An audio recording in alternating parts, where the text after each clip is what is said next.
Hello, I'm Mike Moore, and welcome to this Thursday edition of the How to Win podcast. These podcasts are based off 2 Corinthians chapter 2, verse 14. It says, "Now thanks be unto God, who always causes us to triumph." We're so glad to have you with us this Thursday. We're going to have a great time in the Word today. Tag a friend, let them know that we're live. I believe it's going to be a blessing. We have been teaching on Toxic Relationships 101. This is a 9-lesson series, and guess what? This is our final lesson. This is lesson number 9. And I trust that it's been a blessing to you. Now listen, there were several things we wanted to accomplish with this series. Some people just need to get out of some bad relationships. That's why Jesus says, don't cast your pearls before swine. Don't give that which is holy to dogs. Some people don't want to hear the word. They don't want to repent. They don't want to change. And so you have to make a decision, and we wanted to help you to make a decision. Now, I'm not a professional counselor, so I encourage you to get counseling. Make sure that you talk to somebody that can talk to you in an in-depth fashion. But we also wanted those of you who have great relationships, whether it be friendships or marriage, to evaluate and be grateful for what you have. When you listen to how people struggle, it should make you thankful for your relationship and continue to invest in it. So in this last lesson, because we spent 8 weeks talking about controlling and selfish relationships, and last session we talked about boundaries, in this session, we're going to really be dealing with the theme of vision. And my subtopic is what you see is what you get. That's a good topic. What you see is what you get. What do you see in your relationships? What you see is what you get. My background text is Proverbs 29, verse 18. I want to look at it in the Good Word translation, and then I want to look at it in the Message Bible. Proverbs 29, verse 18 in the Good Word translation, it says, "Without prophetic vision, people run wild, but blessed are those who follow God's teachings." That's a good translation. Without prophetic vision, people run wild, but blessed are those who follow God's teachings. Now, you know the traditional version says, where there's no vision, the people perish. Then in the Message Bible, I like the Message Bible, in Proverbs 29, verse 18, it says, "If people can't see what God is doing, they stumble all over themselves. But when they attend to what he reveals, they are most blessed." I want to read that to you again. If people can't see what God is doing, they stumble all over themselves, but when they attend to what he reveals, they are most blessed. Another background text is Genesis chapter 13, verses 14 through 15 and verse 17 in the New King James Version. This is after Abraham established a boundary. Remember, we talked about boundaries last week, and he separated himself from Lot. Listen at this. The 14th verse says, "And the Lord said to Abram, after Lot had separated from him, lift up your eyes now and look from the place where you are." Look from the place where you are, northward, southward, eastward, westward, for all the land which you see, I give to you. All the land you see. You got to look from the place where you are, and all the land you see, God says, I give to you. And then in the 15th verse and 17th verse, he says, "Arise and walk in it. Walk in the land through its length and its width, for I give it to you." Now notice, God says, I want you to lift up your eyes, Abram, and look from the place where you are. Look eastward and westward, northward and southward. And he says, all the land that you see, he says, I give it to you. Then he says, arise and walk in the land. You're not going to experience the land until you first see it. So we're talking about what you see is what you get in relations to relationships.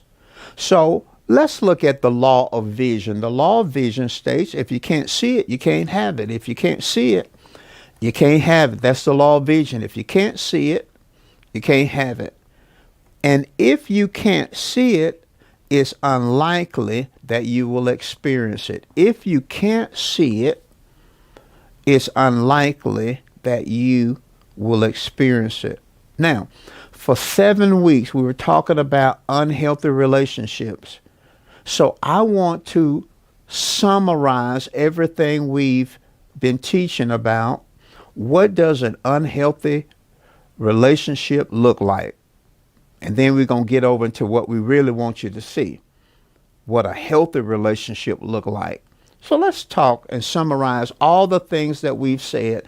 What does an unhealthy relationship look like? Well, number one, intensity. Look at the intenseness of the relationship. Intensity is when someone expresses very extreme feelings, over the top feelings, behavior that feels overwhelming, too demanding, too needy, too demanding, too needy. Intensity is too intense, if you allow me to say it that way. It's overwhelming, it's demanding. Number two, possessiveness is when someone is jealous to the point where they try to control your decisions, your actions, your emotions, and who you spend your time with. Possessiveness is a signal of an unhealthy relationship. Isolation, number three, is when someone tries to keep you away from family, friends, and other people. An unhealthy relationship. Number four, belittling is when someone does or say things that make you feel bad about yourself. That's an unhealthy relationship. Guilting, number five. Some call this gaslighting. Is when someone attempts to make you feel responsible for your actions or make you feel responsible for their actions, or make you feel like it's your job to keep them happy. They are guilting you, gaslighting. They want you to feel responsible for their actions, and they want you to feel responsible for making them happy. Number six, we're talking about what does an unhealthy relationship look like?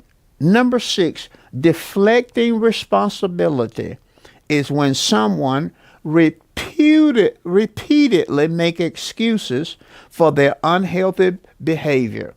It's when someone repeatedly make excuses for their unhealthy behavior. They're deflecting responsibility. Deflecting. Number seven, sabotage. You know that you're in an unhealthy relationship when there's sabotage. That's when someone purposely ruin your reputation, your achievements, or your success. Number eight, we're talking about what an unhealthy relationship look like. Volatility. Volatility is when someone has a really strong, unpredictable reaction that makes you feel scared, confused, or intimidated. Volatility is when someone has a really strong, unpredictable reaction. You don't know how they're going to react, and it makes you feel scared, confused, and intimidated. And you should never feel scared in a relationship. You should never be confused in a relationship. You should never feel intimidated in a relationship. Number nine, betrayal. Betrayal is when someone is disloyal or acts in an intentional dishonest way. Betrayal is when someone is disloyal or acts in an intentional dishonest way. And then number 10, avoidance. Avoidance is when someone refuses to communicate or deal with conflict situations. They just won't communicate with you. They don't want to deal with a conflict situation. Those 10 things represent a summary of all that we've been saying in the last few weeks. Pardon me. An unhealthy relationship. Well, you said, well, Mike, you kind of ran through those things there. You just kind of ran through those things. Well, listen, that's not what you want to see. We're talking about what you see is what you get. The law of vision says that if you can't see it, you can't have it. That's not what you want to see. We've talked about that for 8 weeks. I just wanted to give you a summary of an unhealthy relationship. Now, here's what you should be seeing.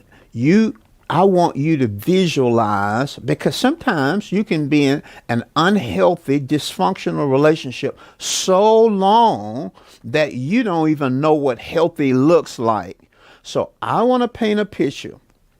We're going to look at 10 things again, but this is a healthy relationship. 10 things.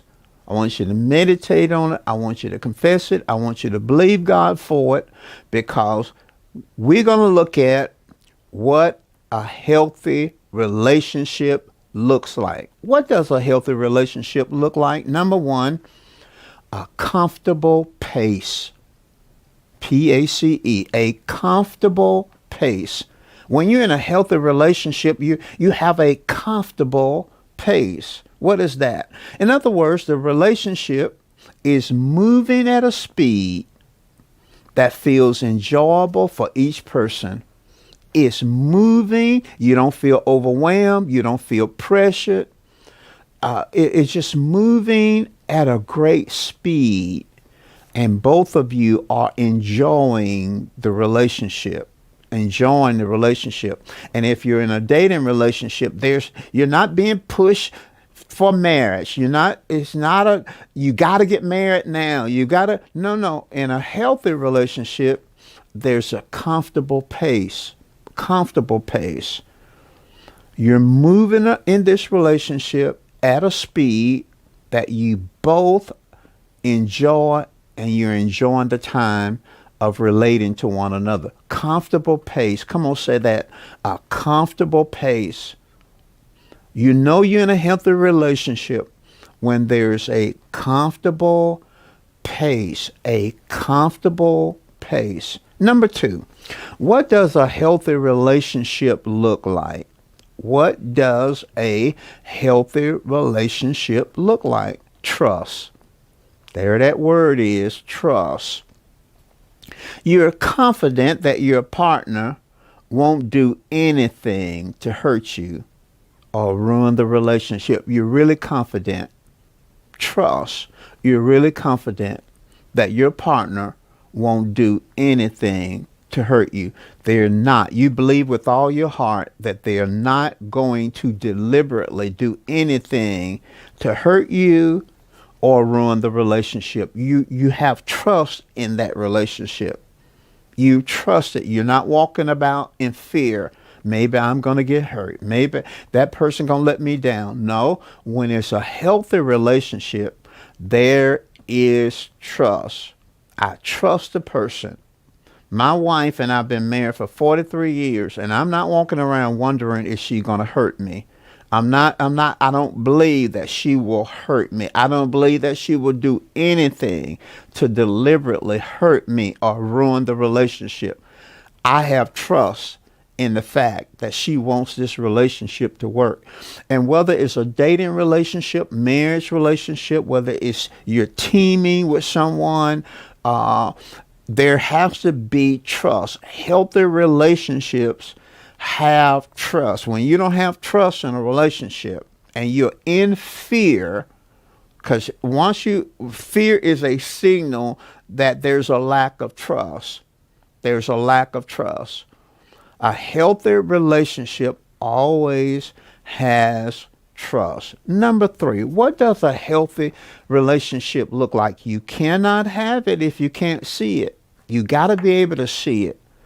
Where there's no vision, people perish. There's no prophetic vision. You got to be able to see it in order to have it. And what we want to do is just paint a picture of what a healthy relationship look like. Number 3, honesty. Honesty. A healthy relationship has honesty. Honesty is when you can be truthful and candid without fearing how the other person will respond. That's just part of it. But I want you to think about that. Honesty, where you can be truthful and candid without fearing how the other person will respond, and belief that the other person is committed to honesty too. Honesty. In a relationship, you gotta be able to say the hard things. You gotta be able to say the difficult things. And you need an environment where you can be honest. And when that relationship, and I know many of you listening to me, you have good relationships. In that relationship, there's honesty. You can be truthful. You can be candid without fearing how the other person will respond.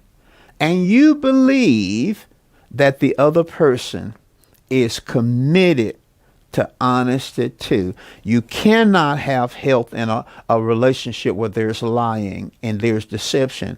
And even fear that if I say this, this is going to happen, so I can't say this. No, in a healthy relationship, you can be truthful. In a healthy relationship, you can be candid. In fact, the other person wants you to be truthful and want you to be candid. Now, what does a healthy relationship look like? Number 4, independence.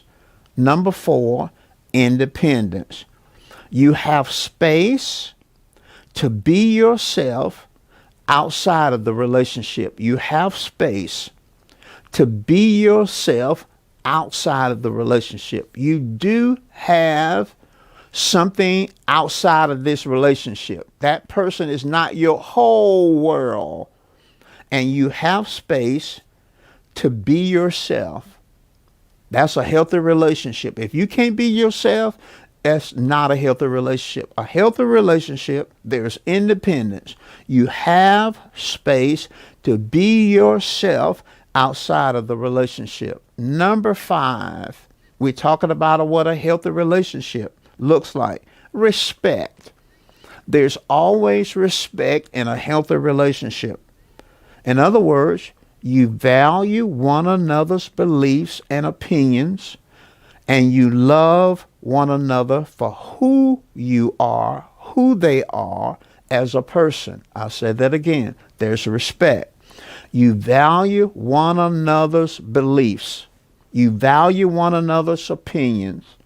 And you love one another for who that person is. You love that person for who they are. Who they are. That's respect. So we're halfway there. What does a healthy relationship look like? There's a comfortable pace. There's trust. There's honesty. There's independence. There's respect. And let's go to the second half. Number 6, there's equality. There's equality in the relationship. There's equality. Equality is when the relationship feels balanced. It feels balanced. Everyone, both partners, are putting the same effort in the success of the relationship. Equality. You don't want to be in a one-sided relationship. You want a relationship that has equality, and that's what a healthy relationship looks like. is balance. Each person in that relationship is committed to the same effort to the success of the relationship.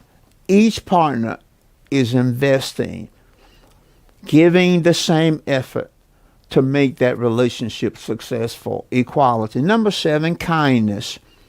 Kindness is going to always pop up in any relationship. Kindness is when you are caring and empathetic toward one another, and you provide comfort and support.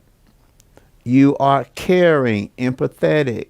You are caring, empathetic, and you provide comfort and support. Everyone needs comfort sometime. Everyone needs support. And in that healthy relationship, you're going to get it. You're going to get someone that cares about you, someone that's empathetic. You're going to get someone that will provide you with the comfort when you need it, provide you with the support when you need it. And can you imagine how two partners are both kind toward one another? You got heaven on earth. Number 8, taking responsibility. Healthy relationships, the partners take responsibility. That's owning your actions, owning your words. You did it, you said it, and you avoid placing blame, and you're able to admit when you're wrong. That's healthy. When you got healthy people, when you got insecure people, you got all kind of blame shifting all around. But when you got two individuals or partners or teams where people take responsibility, then people own their actions. They own their words. Yes, I did it. Yes, I said it. And they avoid placing blame, and they're able to admit when they're wrong. In a healthy relationship, they're able to admit when they are wrong. So you see, in a healthy relationship, sometimes one or both partners are wrong. So we're not talking about a perfect relationship, but we're talking about a healthy relationship. We're not talking about a relationship where people don't miss it. They don't make mistakes, but they admit those mistakes. They take responsibility. We're not talking about a relationship where people don't say the wrong thing. Sometimes people say the wrong things, but you own your words. You admit that you said it. You admit that you made the mistake. Number 9 is really connected to number 8. Healthy conflict. In a healthy relationship, there will be healthy conflict. Say conflict. Yes, that's right. In other words, it doesn't matter. Let's use marriage for an example. Let's say God put you and your spouse together. You know that you're married to your soulmate. This is the person you're supposed to be married to. Listen, you're going to have some conflict. You're going to have some conflict, because when you bring different backgrounds, different experiences together, you're going to have conflict. So a healthy relationship is not a relationship that does not have conflict. But a healthy relationship is a relationship that has healthy conflict. Now notice, healthy conflict, what is that? Healthy conflict is when you openly and respectfully discuss issues, and you confront disagreements non-judgmentally. Now that is a mouthful. That's a mouthful. So I gotta stop right there. We almost to the end of this, but I gotta stop right there. A healthy relationship is not a relationship that does not have conflict. A healthy relationship is a relationship that has healthy conflict. And healthy conflict is when you and your partner openly and respectfully discuss issues and confront disagreements non-judgmentally. Now, let's look at that. You openly and respectfully discuss issues. Okay. We're at an impasse on this team. We're at an impasse in our friendship. We're in an impasse in our dating relationship. We're in an impasse in our marriage. But we're going to deal with the conflict openly.